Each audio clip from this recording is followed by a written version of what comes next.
Ẹ kú òwúrọ̀ o. Níbi gbogbo tí ẹ ti ń gbọ́ wa lọ́wọ́lọ́wọ́ nílé, gbogbo tí ẹ ti ń gbọ́ wa lọ́wọ́lọ́wọ́, ìbànújẹ́ ò mà ní ṣẹlẹ̀ nínú ilé yẹn. Etí gbogbo tí ń gbọ́ wa lọ́wọ́lọ́wọ́, ìbànújẹ́ ò mà ní ṣẹlẹ̀ nínú ayé yín. Gbogbo ibikíbi tí ẹ ti ń gbọ́ wa, ọ̀pọ̀lọpọ̀ gan wà nínú mọ́tò, a máa pè mí, a ní bàbá, à ń gbọ́ fídíò yín lọ́wọ́lọ́wọ́ báyìí nínú mọ́tò, mò ń lọ síbi iṣẹ́ ni mò ń gbọ́. Mọ́tò yẹn ò ní jóná. Gbogbo ilé tí wọ́n ti ń gbọ́, gbogbo ayé tí ń gbọ́ ọ̀rọ̀ mi, ọ̀rọ̀ tó Olúwa ní kí n wá máa sọ níta, tí ń gbọ́, ayé yẹn ò ní bàjẹ́, ilé yẹn ò ní jóná, ọkọ̀ yẹn ò ní jóná.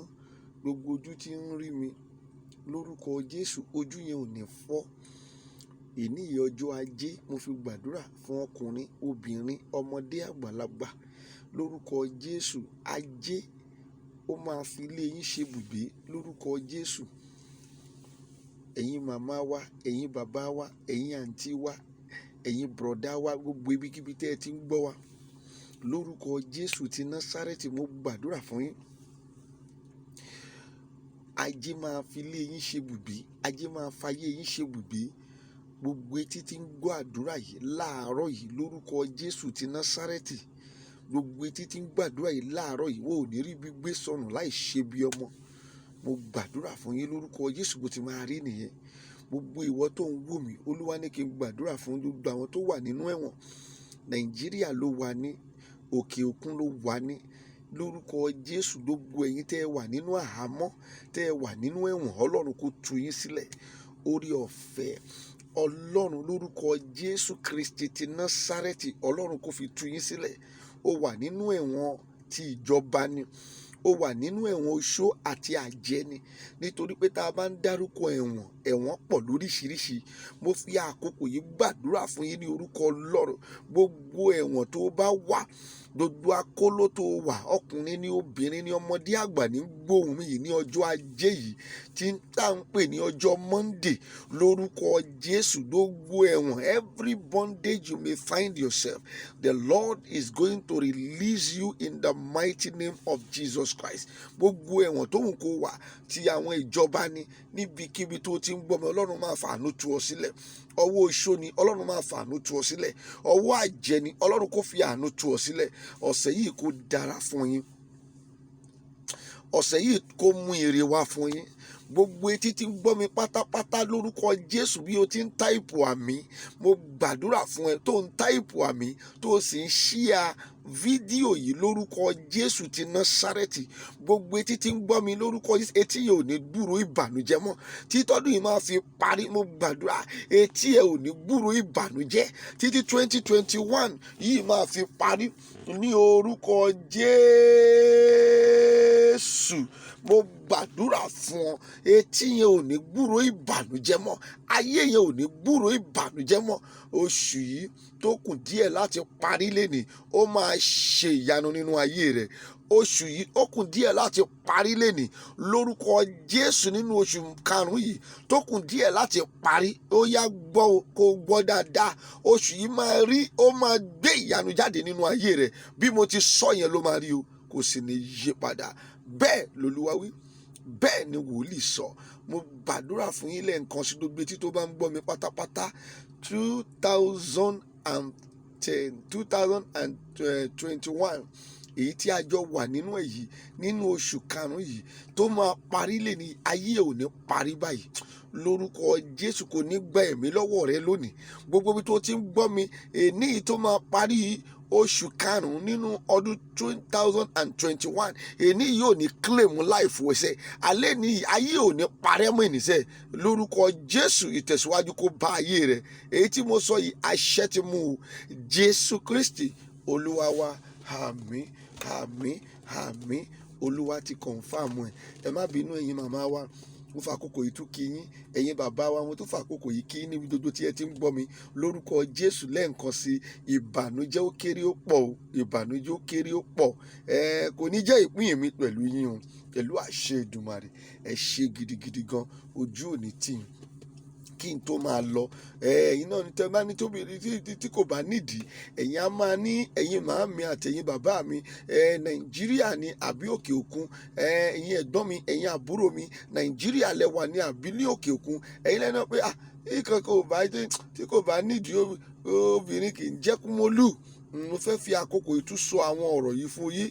Ọ̀pọ̀lọpọ̀ máa ń pè mí, a máa ní òun máa rí post kan, òun máa rí kinní kan, wọ́n máa lọ ti èèyàn bí màmá kan tó pè mí lánàá, wọ́n ní bàbá Bánjí Akíntóyè, wọ́n ló wà nínú danger báyìí. Irọ́ ni gbogbo ẹ̀. Ẹ jọ̀ọ́, ìwọ tí o ò bá tí mọ ibi tó jẹ́ kó o ti máa gbọ́ information, tó o bá pè mí màá fún ẹ ní information, the right information nípa ohun tó ń ṣẹlẹ̀ ní àárín Yorùbá nation. Ìkejì, tó o bá fẹ́ gbọ́ genuine information, genuine and direct information, gbìyànjú kó o join ní Koiki Media lórí Facebook. Gbogbo nǹkan tó o bá fẹ́ gbọ́ pátá lórí ọ̀rọ̀ Yorùbá nation, it is direct and genuine.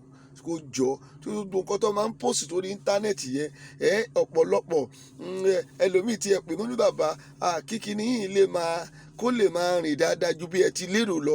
Tẹ bá ti fẹ́ post ẹ máa kọ àwọn tọ́pìkì ìjayà síbẹ̀. Èmi ò mọ nǹkan kan pa ẹ̀. Ohun tó Olúwa rán èmi, òun lèmi wá ṣe gẹ́gẹ́ bí nǹkan tí mo fi dá ní answer nìyẹn. Nígbà tí èèyàn o fẹ́ post ajá tó wá lọ sọ ìgbà tó wá fẹ́ post ajá yẹn tán, ó wá lọ kọ tọ́pìkì síbẹ̀ kó wá ní come and see what TB Joshua do for Sunday Igboho. Ajá dẹ̀ ìtẹ́ bá máa tẹ̀ báyìí ẹ máa rí pé ajá lẹ máa bá ń bẹ̀. Ohun tí wọ́n sọ yẹn kọ́, òun ló wà ń bẹ̀. Gbogbo ọ̀nà yìí ẹ fi ọ̀pọ̀lọpọ̀ tó ń ṣe ìwọ fi ń gbowó ni, káwọn èèyàn lè wò, ṣùgbọ́n ìjayà òun ni ó fi kó bá gbogbo àwọn èèyàn wa nílé lóko. Jọ̀ọ́ jáwọ́ nínú àwọn ìwà yìí. Orúkọ Jésù, Ọlọ́run ò ní jẹ́ kí a rí wàhálà, ẹ ò ní ṣàṣetì. Ẹ jọ̀ọ́, mo ń sọ, ẹ fọkàn yín balẹ̀ o. Gbogbo ẹ̀yin màmá wa, gbogbo ẹ̀yin bàbá wa tó wà nílé lóko, tiyín náà là ń ṣe. Kò sí nǹkan kan tó wà níbẹ̀ tiyín ni à ń ṣe. Táwa náà bá wò àwọn màmá 30 years, àwọn bàbá 40 years, wọ́n wà nílùú òyìnbó. Mo sì ìkọ́sí bá mi sọ̀rọ̀ lánàá, wọn ò lè wálé. Ìmí tí ẹ ti gbàgbé ilé, ìmí lóhun ò ní wálé mọ́. Àwọn tá a dẹ̀ ń bá fa wàhálà yìí, àwọn náà mọ̀ wípé bí òmìnira bá dé, tá a bá gba òmìnira Yorùbá nation pẹ́rẹ́, tá a gbà pẹ́rẹ́, ó mọ̀ wípé gbogbo àwọn màmá wa yìí, gbogbo àwọn bàbá wa yìí tọ́lọ́run ti kẹ́ lókè òkun, gbogbo wọn padà bọ̀ wálé ni. Wọ́n mọ̀ dáadáa, wọ́n mọ̀ dáadáa. Ohun tí wọn ò fẹ́ jẹ́ kó ṣẹlẹ̀ nìyẹn. Ọmọ pèsè kò sí bó ṣe lè jẹ́ bá a ti ń sá eré òmìnira pé a fẹ́ gba òmìnira ara wa ní Yorùbá nation, Odùduwà republic, pé a fẹ́ gba òmìnira ara wa. Ohun tí wọ́n ń rí nípa tó ń rí ni wípé wọ́n mọ̀ pé tó bá ti ṣẹlẹ̀, àwọn màmá wa tó wà lókè òkun tí ẹ̀ ń gbọ́ mi yìí, ẹ̀yin bàbá wa tó wà lókè òkun tẹ́ ń gbọ́ mi, tìmí ti lo 30 years, ìmí ti lo 40 years, ìmí lo 50 years, ìmí ìgò tí ẹ fẹ́ gbọ́rọ̀ Nàìjíríà sí ti láyéláyé. Nítòótọ́ wọ́n mọ̀ wípé ilé òun làbọ̀ sinmi oko, ṣùgbọ́n ilé tí wọ́n fẹ́ wá, ilé ń gbóná, ọ̀nà ò dáa, everything ti bàjẹ́, kò sóhun tí wọ́n lè enjoy nílé. No matter bí wọ́n ṣe ń ṣiṣẹ́ tó lọ́rùn, no matter bí ọ̀hún ṣe dá, no matter bí ìlú òyìnbó ṣe dá, tí ẹ pé oúnjẹ wọn ṣìpù, everything ṣìpù, síbẹ̀síbẹ̀ ṣiṣẹ́ kú bí aago ni. Wọn ò ní àkókò. Wọ́n máa sọ bíìlì yìí, wọ́n máa sọ bíìlì tọ̀hún. I just want to raise some certain point tó jẹ́ pé kẹ́yìn náà bá gbọ́ ẹ̀yin màmá wa ẹ ò ní kúrò lẹ́yìn wa ẹ máa kún wa lẹ́yìn ni gbogbo ọ̀nà lẹ́wọ̀n máa fi support àwa tá à ń sáré ìje yìí wípé ṣé ó ní láti ṣeé ṣe. So àwọn pọ́ìntì yẹn lèmi fẹ́ raise kẹ́yìn náà dẹ̀ wá wò dáadáa kẹ́ gbé yẹ̀ wò ìdí tí wọn ò fẹ́ jẹ́ kí ọ̀rọ̀ Yorùbá nation yìí ìkan nínú àwọn ìdí tó kàngì gan ìkan nínú àwọn ìdí tó pé wọn ò lè yọ kúrò tó strong òun ni wípé wọ́n mọ̀ pé tí Yorùbá nation tó bá padà sọ pé lẹ́ni eléni yìí o ọ declare freedom Yorùbá nation wàhálà gan máa ṣẹlẹ̀ UK wàhálà máa ṣẹlẹ̀ l'Amẹ́ríkà wàhálà máa ṣẹlẹ̀ ní Canada wàhálà máa ṣẹlẹ̀ níbi gbogbo ọmọ Yorùbá pátá ló máa wálé wọ́n máa wá ilé. àwọn náà mọ̀ wọ́n fẹ́ jẹ́ kẹ́ ẹ jẹ ẹrú lọ́rùn níṣẹ́ forget nípa pé ẹ̀ ń rí owó ẹ gbàgbé nípa pé ẹ̀ ń gba dọ́là ẹ gbàgbé nípa pé ẹ̀ ń gba pounds or euro ẹ gbàgbé ẹ̀. àwọn fẹ́ jẹ́ kẹ́ ẹ máa ṣí ẹrú ni nítorí ẹ lẹ́ṣẹ̀ gbọ́dọ̀ ràn wá lọ́wọ́ àwọn tá ń jáde yìí àwọn tí à ń pariwo Yorùbá nation yìí tá a dẹ̀ ń sọ ní tòótọ́ yìí lẹ́ṣẹ̀ ní láti dìde sẹ́ gbogbo yìí tẹ́ wà ní diaspora. ìjọ kan tí mo dárúkọ diaspora bọ̀bọ̀ kan wá wà inú àwọn ọ̀tá wa ni bó ṣe wá kó yẹ kọ̀wé sí mi nìyẹn ó ní we are talking about wọ́n sọ diaspora ṣé diaspora ṣé wọ́n ní ìlú òyìnbó ní diaspora ni wọ́n á wò wẹ́ èmi ò kú kàwé púpọ̀ ṣùgbọ́n mo máa ń gbọ́ lẹ́nu gbogbo àwọn bàbá wa lẹ́nu àwọn ìyá wa tó wà lókè òkun wọ́n máa ń lo diaspora mo máa ń gbọ́ even àwọn bọ̀dá wa gan mo máa ń gbọ́ owó wá yà mí lẹ́nu nígbà tí ìyẹn ń kọ tó lóhun tó ní ètò tó sọ pé orí mi ò pé mi ò mọ̀wé kí ni èmi ń lo diaspora ṣé diaspora jẹ́lu òyìnbó ni èmi ò mọ̀ o ẹ̀yin màmá wa bá mọ̀ ẹ lè tún ràn mí lọ́wọ́ o kẹ́ explain nǹkan tó ń pè ní diaspora fún mi o ohun tèmi rò gẹ́gẹ́ bí òye tèmi pé àwọn tó wà ní tí wọ́n tàn káàkiri gbogbo àgbáyé àwọn ọmọ wa ṣé ohun tí wọ́n ń ṣe nìyẹn wọ́n fẹ́ jẹ́ kí ẹ pẹ́ lóko ẹrú wọ́n fẹ́ jẹ́ kí ibi tí ẹ wà yẹ kẹ́ máa sìn rú kò tí ní ẹjọ́ ẹ kún wa lọ́wọ́ o bẹ́ẹ̀ tí kún wa lọ́wọ́ yẹ ò gbọ́dọ̀ kú lẹ́yìn wa o ẹ̀yin bàbá wa lókè òkun ẹ̀yin ìyá wa lókè òkun ẹ̀yin ẹ̀gbọ́n wa lókè òkun bẹ́ẹ̀ tí kún eré ìje yìí ẹ̀yin gangan lẹ́yìn náà jì tá à ń gbà o nítòótọ́ Ọlọ́run rán wa jáde ṣùgbọ́n ẹnájì tó ń ti iṣẹ́ yẹn lẹ́yìn ẹ̀yin bàbá wa yìí ni o ẹ̀yin ìyá wa yìí ni o ẹ ò gbọ́dọ̀ kú lẹ́yìn o ohun táwọn èèyàn yìí ń pílánì fún yín ni wípé sẹ́ àní kéèyàn dí àjò kéèyàn kú sájò kẹ́ ẹ má wálé mọ́ òun ló ń pílánì fún yín fẹ́ jẹ́ kẹ́ ẹ sin ìyìnbó kú òun ló ń pílánì fún yín ilé dẹ̀kẹ̀rẹ́ òun làbọ̀ sinmi oko wọ́n mọ̀ pé bí ó bá ṣẹlẹ̀ tán tí Yorùbá nation bá dé gbogbo yín lẹ̀ ń bọ̀ nílé ẹ wá lo ọgbọ́n yín ẹ wá lo òye yín ẹ lo gbogbo nǹkan tẹ́ ti gádà láti lè make sure wípé Yorùbá nation gangan ó work. wọ́n mọ̀ wípé ẹ ò ní di ẹrú mọ́ ọmọ lẹ máa padà dì gbogbo tí wọ́n ṣe nìyẹn àwọn kan tún ti kóra wọn jọ ní àwọn APC nínú wọn àrí Tinubu àrí gbogbo àwọn olórí burúkú aláyé yín máa bàjẹ́ níṣẹ́ lórúkọ Jésù Kristi ti Násárẹ́tì ẹni tí mo gbàgbọ́ ìpè tó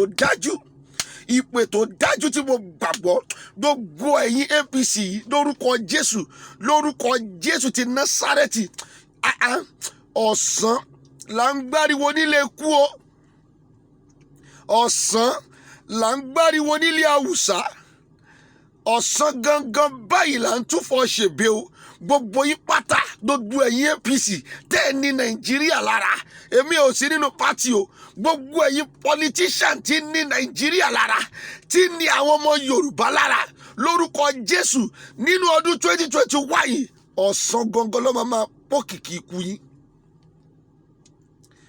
ọ̀sán báyìí ló máa túfọ̀ ikú yín èmi ò ní ìbẹ̀rù kankan tí mo fẹ́ bẹ̀rù ẹ pàdé mi lọ́nà kẹ́ ẹ mọ̀ pọ́kùnrin ni mí ẹ wá bá mi nílé ẹ mọ̀ pọ́kùnrin ni mí bẹ́ẹ̀ bá mi lọ́nà ẹ mọ̀ pọ́kùnrin ni mí tó pé àkàndá lèmi kò sọ̀rọ̀ lórí ẹ̀ níbikíbi tẹ́ ẹ bá ti bá mi ẹ mọ̀ wípé kọ̀ọ̀kan báyìí ni à ń gbọ́ a kì í gbọ́ kó àdá ẹ gbọ́ mi dáadáa, gbogbo yín pátá tẹ̀ ní Yorùbá lára, tẹ̀ ní àwọn ọmọ Yorùbá lára, tẹ̀ pera yín ní politician, ọ̀sán gangan báyìí lọ́mọ máa túfọ̀ ikú yín o. Nínú oṣù tá à ń lọ yìí, oṣù Júùnù yìí tá à ń lọ yìí, tá a máa bọ́ sí ní ọ̀la yìí, wọ́n máa declare ikú yín lọ́sàn-án gangan ni. Lórúkọ Jésù, ikú máa wọlé, wọ́n máa tọ̀ yín, á máa pa yín. Bẹ́ẹ̀ bá wà nínú mọ́tò, ikú máa pa yín níbẹ̀. Èyí tún jáde, ẹ wá ń sọ̀rọ̀ ń ta. Gbogbo àwọn tí wọ́n ń sọ̀rọ̀, tí wọ́n ń pariwo, Tinubu náà wà nínú wọn, mo gbọ́ ni. Tó pé anything tí wọ́n bá kọ báyìí, ó ní mo sọ earlier lẹ́ǹkan yẹn wípé ẹ̀yin màmá wa ẹ má fọkàn sí, tẹ́ bá ti gbé tọ́pìkì kan jáde ẹ máa wò wọ́n. Ẹ̀yin ẹ lọ pé the right person tó jẹ́ kẹ́ ẹ pè ní Nàìjíríà. Bẹ́ẹ̀ bá pé bàbá confam, máa sọ nǹkan tó ń ṣẹlẹ̀ fún yín. Tẹ́ bá lọ sí Koiki Media lórí Facebook ni ẹ dóhun tó ṣẹlẹ̀ bẹ́ẹ̀. Ẹ má jẹ́ káwọn èèyàn kọ́kọ́ fún yín lápá attention.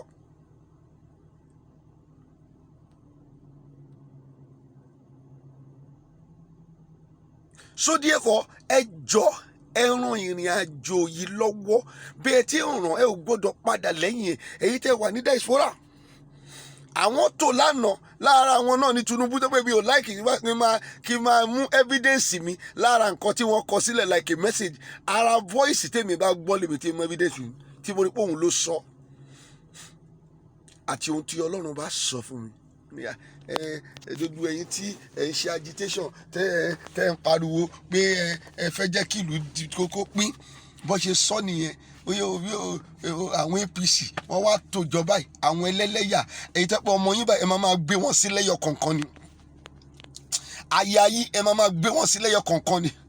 Lórúkọ Jésù, dodo tó ń dùn yín nínú á máa bàjẹ́ ni. Dodo ẹ̀yin APC, dodo ẹ̀yin politician, ẹ̀yin PDP, dodo yín pátá. Tẹ́ ẹ bá jà ti lè náwó sí wípé ẹ ò fẹ́ jẹ́ ká kó lóko ẹrú, ẹ ò fẹ́ jẹ́ kí Yorùbá kó lọ, dodo yín pátá sẹ́, ẹ máa kú pìpìpì ní. Lórúkọ Jésù, ọ̀kọ̀ọ̀kan lọ́mọ wọ́n yọ o, ọ̀kọ̀ọ̀kan báyìí lè máa kú pìpìpì. Èmi ò fi ẹ̀yin o, mo dúró gegege ní. Ohun tó lọ́run sì rọ̀ mí, òun lèmi sọ.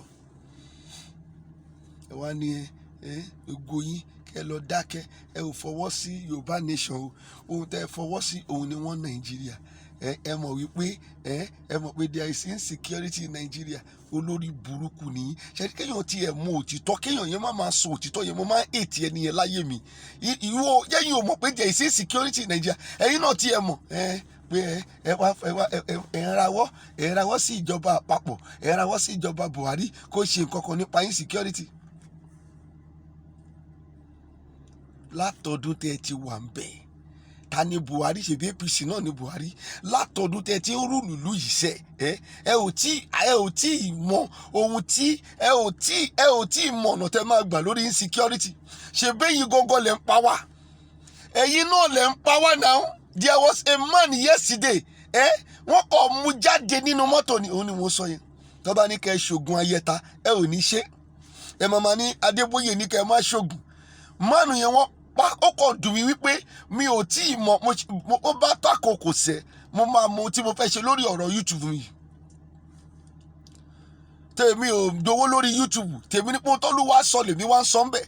Ṣùgbọ́n tó bá tàkókò máa mọ tí mo máa ṣe. Àwọn fídíò kan wà tó jẹ́ kí n máa líǹkì ohun tí mò ń ṣe yìí. Tó bá tàkókò, àwọn tó máa ràn mí lọ́wọ́ máa dé, tó lè máa bá mi ṣe. Fídíò yẹn ní àná nígbà tí wọ́n sẹ́ndì ẹ̀ sí mi, in fact, bí kì bá ń ṣe wípé mo jí ọlọ́kàn líle ni, ọkàn mi shake. Wọ́n kàn mú ọkùnrin yẹn jáde nínú mọ́tò ni. Àwọn unknown gunmen, wọ́n kàn mú jáde nínú Mercedes yẹn báyìí, wọ́n dẹ̀ release ìbọn sí lára kẹ́kẹ́kẹ́kẹ́kẹ́. Tó bá ní kẹ́ ẹ ṣògùn bọ́, ẹ Ládébóyè ní kẹ́ ẹ má ṣe. Ṣé Bíbélì lè dá ìbọn dúró? Àfi tọ́lọ́run bá kú ẹ yọ. Kọ́lọ́run bá kọ̀ kú ẹ yọ pé wọ́n ń bọ̀, o mọ̀ bàtọ́ ń bọ̀. Tó bá ti múyàn, Bíbélì ò lè dá ìbọn dúró. Kùránì ò lè dá ìbọn dúró. Má yẹ kó wọ́n parọ́ fún ẹ. Kò lè dá dúró. Ẹ ní dodo owó yìí. Tó bá ní kẹ́ ẹ ṣògùn ìbọn, tó bá ní kẹ́ ẹ ṣògùn àdá, tó bá ní kẹ́ ẹ ṣe kínní, ẹ ò lè èèlò ológun ìbọn tó tẹ́ fẹ́ ṣe, èèlò ológun àdá tẹ́ fẹ́ ṣe, èèlò ológun ìgò tẹ́ fẹ́ ṣe. Sí ẹ̀mí tẹ́ máa sọnù, ẹ̀mí tó kó 100 billion jọ, ẹ̀ṣẹ́ fẹ́ fi 1 million ṣògùn ìbọn ni. nínú 100 billion tẹ́ kó jọ ẹ̀yin mọ̀ kọ́ má tiẹ̀ máa rú máa wù ẹ̀yin àwọn èèyàn bẹ́ẹ̀ máa pé ogun kìíní yìí wá bíyàn kan bá yìnyín níbo ìkíní ìkẹta ìkarùn ìkẹfà tí kò wọlé the next náà ni pé kí wọ́n gan gbé nǹkan tó wà lọ́wọ́ ẹ̀ jáde kó nà tọ̀tọ̀tọ̀tọ̀tọ̀tọ̀ nílẹ̀ ni now that is all. èèyàn kan ní kẹ́ ẹ má èèyàn kan ní ó lòdì sí Kristẹni ẹ má jẹ́ kó tọ̀ yín ẹ má jẹ́ kí wọ́n tọ̀ yín ignorance má jẹ́ kí ignorance pa ẹ́ kò lòdì sí Kristẹni kankan Ọlọ́run ò sọ fún mi pé kémi má lu ewé àti egbò wàláì ewé àti egbò Olúwa ò sọ fún mi ò dẹ̀ rí kà nínú Bíbélì mo sì ń tẹnumọ́ ní gbogbo ìgbà Genesis 1:29 to 31 má jẹ́ kí wọ́n dẹ̀ lórí irú gbogbo ohun tá à ń sọ ni wọ́n ti ṣú wọn lójú wọ́n ti fi ọ̀rọ̀ ìgbàgbọ́ wọ́n ti fi ọ̀rọ̀ ìgbàgbọ́ ìkan náà jáde ó tẹ̀rẹ̀ ẹ̀ ní AK-41 lọ́gbàgbé ẹ̀ fẹ́ẹ̀kì ni gbogbo ohun tó ń sọ mi ò ní díjú mi báyìí kí n gbàdúrà kí n lọ gbàdúrà ọjọ́ kan nítorí ọ̀rọ̀ Nàìjíríà mo fi fẹ́ẹ̀kì ní gbogbo ohun tí AK-47 wá sọ níta àwọn náà mọ̀ wípé ọ̀tá wọn ni mo jẹ́ wọ́n mọ̀ wípé ọ̀tá wọn kò bá wọ̀n ẹ́ kó o sọ ní 2018 pé Olúwa sọ ní kíríkà irọ́ ló pa gbogbo ẹ̀ fake ni nínú ṣọ́ọ̀ṣì ẹ̀ gangan láti fẹ́ kó ti máa sọ ọ̀rọ̀ Yorùbá nation kì í ṣe pé kó gbé ṣíà kó wá gbé ṣíà sínú pálọ̀ kó wá máa dá nìkan sọ nínú ṣọ́ọ̀ṣì ẹ̀ what we need from you AK-47 tó ń parọ́ wípé Olúwa ní kí dodo ọmọ Nàìjíríà ọmọ Yorùbá ká ló máa gbàwẹ̀ orí ẹ̀ ti dàrú orí ẹ̀ ti yí tó bá ń sọ fún dodo àwọn èèyàn bẹ́ẹ̀ kò ń ṣe ní iwájú èmi ló ti máa sọ báyìí lolúwa wí yẹn nítorí mo mọ̀ pé fake ni ó kàn fẹ́ jáde mo mọ̀ pé kò sẹ́ni tí yóò mú ẹ AK-47 everybody know you mo mọ̀ dáadáa ṣùgbọ́n ó kàn fẹ́ jáde láti rí ìwọ náà support Yorùbá nation olóṣì ní dodo yín olórí burúkú àtọ̀yàn jẹ ní dodo yín bó bá wọn ìwọ lọ́ máa gbàwẹ̀ ní on the 10 o àwẹ̀ tí òun ò ní gbà tó máa mú júìsì nínú yàrá lọ́ máa gbàwẹ̀ wèrè lórí Nàìjíríà ohun tó lúwa ní ká ṣe ni pèsè wo ọ̀rọ̀ tó rí ó ti kọjá àdúrà má jẹ́ kí AK-47 tọ̀ yín wàláì wo on the 10 wà á rí lórí Facebook lórí Victory mo máa gbé júìsì sẹ́gbẹ̀ẹ́ tí mo máa mú ni tó pé Olúwa ò sọ fún mi pé àdúrà ló tún máa yanjú ọ̀rọ̀ Nàìjíríà yìí má jẹ́ kí AK-47 tọ̀ yín bàbá tí wọ́n pè ní AK-47 má jẹ́ kó tọ̀ yín o ẹ má tọra yín ẹ̀yin ọmọ Nàìjíríà kì í ṣe àdúrà ló lè yanjú ọ̀rọ̀ Nàìjíríà yìí mọ́ ogun ni èmi ni mò ń sọ wọ́n ń gbé kiri mò ń wò wọ́n ń gbé kiri àwọn oníyẹ̀yẹ̀ ẹ lọ́ máa gbàdúrà òkè jẹ́ ká wò tí a ò bá ti fi ọwọ́ ara wa ká lọ fi dára wa sílẹ̀ lọ́gọ́ gbogbo ìdè tí àwọn ìjọba Nàìjíríà kó wa sí ẹ jẹ́ ká máa wò bóyá ikú ló lóko ni bóyá pàkúté ni táwọn àgbà bá sọ ọmọ ohun tó ń sọ ìjọ yẹn ó dì kan lé ni òun wá bọ́ta òun pariwo ẹ má tọ́ra yín ogun a máa fi ọwọ́ ara wa Ọlọ́run ti fún Yorùbá ní go ahead láti lọ jà adẹ̀ ń sọ́nà nínú Bíbélì gbogbo ẹ̀ ló wà ń bẹ̀ ṣé Ọlọ́run fún rẹ̀ wá ní láti ọ̀run ó wá jà ní èèyàn ló máa rán ẹ ṣáà rí Ísírẹ́lì lẹ́nu ọjọ́ mẹ́ta yìí ẹ ṣe ní kí wọ́n ló máa gbàdúrà ẹ má jẹ́ kí AK-44 àbí AK-47 ẹ má jẹ́ ó lọ tì yín sínú inú náà o kó lọ tì yín sí kọ́nà o olórí burúkú wọn tó ṣe nìyẹn wọ́n ń jẹ oògùn ìbọn o kò sóhun tí wọn ò ń jẹ o ẹ kàn máa gbẹ́ni tí wọ́n yìnbọn fún wọn pẹ́pẹ́pẹ́ tó máa wá jáde tó máa ní Ọlọ́run ló ṣe irọ́ ọlọ́pàá kò sí oògùn ìbọn tí wọn ò jẹ gbogbo àwọn tó wèrè tó rí yẹn tó bá wá pa ìwọ tán àwọn náà wá ní kó má lọ lògùn tó bá pa ẹ́ tán ó tán nìyẹn má jí adọ́run mọ́tọ́ o tèmi lèmi ti sọ fún ẹ̀yẹn ìjọba Nàìjíríà tó dẹ̀ rí a ò lè fi ojú lásán ká fi gba Yorùbá nation ẹ̀yin màmá wa ẹ̀yin bàbá wa tẹ̀ ń tẹ́tí gbọ́ mi ohun tí wọ́n ń ṣe náà ni wípé sẹ́ wọ́n fẹ́ jẹ́ kí ẹ gbé ṣáájú wọ́n fẹ́ jẹ́ kí ẹ wálé wọ́n mọ̀ pé tí Yorùbá nation yìí tó bá ti wá ó ti tán nìyẹn àti bọ́ nínú oko ẹrú ohun tí Olúwa ní kí n tún bá yín sọ lẹ́ni Monday tó jẹ́ ọjọ́ Ajé on the 31st of May 2021 ẹ jẹ́ ká digest ẹ̀, ohun tẹ́ ẹ bá rí kẹjẹ́ ká sọ. Àdúrà kọ́ ló lè ṣe ọ̀rọ̀ Nàìjíríà. Gbogbo Ọlọ́run ò ní wá láti òkè láti wá ṣe nǹkan kan, ó máa rán èèyàn kan ni. Mósè ó ràn náà ni, ṣàdúrà ló padà ṣe. Àdúrà kọ́, ọ̀tọ̀ làdúrà, ọ̀tọ̀ ní kẹ́ gbára yín sílẹ̀. Lọ́wọ́lọ́wọ́ àwa la máa gbára wa sílẹ̀ lọ́wọ́ Tinubu. Gbogbo ẹ̀yin tẹ́ẹ̀dẹ̀ ń gbawọ́ 1,000 ẹ̀yin ọmọ Yorùbá tẹ́ ń gbawọ́ 1,000 níjọ́ sátidé tó kọjá nítorí pé ẹ fẹ́ lọ dìbò fún APC. Èmi ò ń ṣe olóṣèlú, mi ò mọ kọ́kọ́ nípa wọn o, ṣùgbọ́n à ń rí pé APC yẹn we are seeing their work. À ń rí iṣẹ́ burúkú wọn lára gbogbo wa, lára ọmọ Yorùbá la ṣe ń tẹnumọ́ APC o. Adẹ̀rí nígbà tẹ́ ń pín ìmí nǹkan tí ẹ fẹ́ kú nítorí ẹ̀ níjọ́ sátidé tó ń nọra wọn, ọ̀pọ̀lọpọ̀ dẹ̀ tún kú ní some areas lórí ọ̀rọ̀ ìdìbò yìí. Ẹ̀yin ọmọ Yorùbá ẹ wake up now, ẹ jí nínú oorun tẹ́ ń sùn, ẹ jọ̀ọ́ ẹ jí nínú oorun tẹ́ ń sùn. Ọ̀rọ̀ yìí ti kọjá 1,000 8 years ẹ tún fẹ́ lọ fi jẹ ìyà yìí. Wọn ò dẹ̀ ní ìkọ̀kọ̀ tó máa ṣe, insecurity náà ló máa sọ. Àwọn dẹ̀ lọ ń pa wá, àwọn ló rán dúdú àwọn èèyàn yẹn níṣẹ́, àwọn ló ní kó lọ máa pààyàn kiri náà. Àwọn tìjọba, àwọn politicians, àwọn ni wọ́n rán dúdú àwọn tó rí níṣẹ́.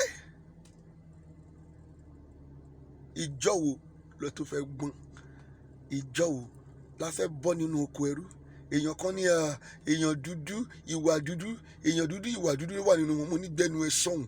Èmi kì í ṣe èèyàn dúdú o, mi ò dẹ̀ ní ìwà dúdú. Òkè tá àbá ìjọ wo la fẹ́ stop ẹ̀ gan? Ó ní kí n jáwọ́, àná ló pè mí o. Ẹni tí mo sọ yìí jáwọ́ nínú tó nǹkan tẹ́ ń sọ yìí bàbá. Ẹ jáwọ́ kẹ́kẹ́ yí wọ yín sẹ́gbẹ̀ kan. Èèyàn dúdú èyí ò mọ kọ́kọ́. Èèyàn dúdú ìwà dúdú. Mo ní gbẹnu ẹ sọ̀hún. Èèyàn dúdú wo ni ìwà dúdú? Èmi kì í ṣe èèyàn dúdú. Mi ò dẹ̀ ní ìwà dúdú. Tí a ò bá jà lénìí, ìjọ wo la fẹ́ jà? A dẹ̀ fi sílẹ̀ láti jọ́ yìí náà ní títí tó fi bàjẹ́ báyìí. No going back. Yorùbá nation kò sóhun tó ṣe bàbá Bánjí o, kókó báyìí lára wọn lé o, wọn ò sí nínú danger. Ẹ má jẹ́ káwọn tó ń gbé nǹkan jáde lórí YouTube kọ́ confuse yín o. Kò sóhun tó ṣe bàbá Ìgbòho, kókó báyìí lára ọ̀tá le. Kò dẹ̀ sí ohun tó ṣe Kóìkì, kókó lára ọ̀tá le. Kò sóhun tó ṣe àwa náà o, kókó lára ọ̀tá le. Ẹ ṣe gan ni, àdúrà yín gbà lórí wa o. Gbogbo yín màmá wa ẹ máa support wa o, gbogbo yín ẹ máa share ẹ, gbogbo tó ẹ lè share sí ni kẹ́ share sí. Àdúrà yín gbà lórí wa. Mo dúpẹ́ gidi gan, mo dúpẹ́ pẹ́ òkun. Ẹ ṣe gan ni. Tèmi tí tòótọ́ bàbá confirm JP máa share ẹ lọ subscribe sórí YouTube mi. Ẹ ṣe gan ni. God bless you. Have a wonderful day. Ọ̀sẹ̀ yìí máa sọ yín sówó.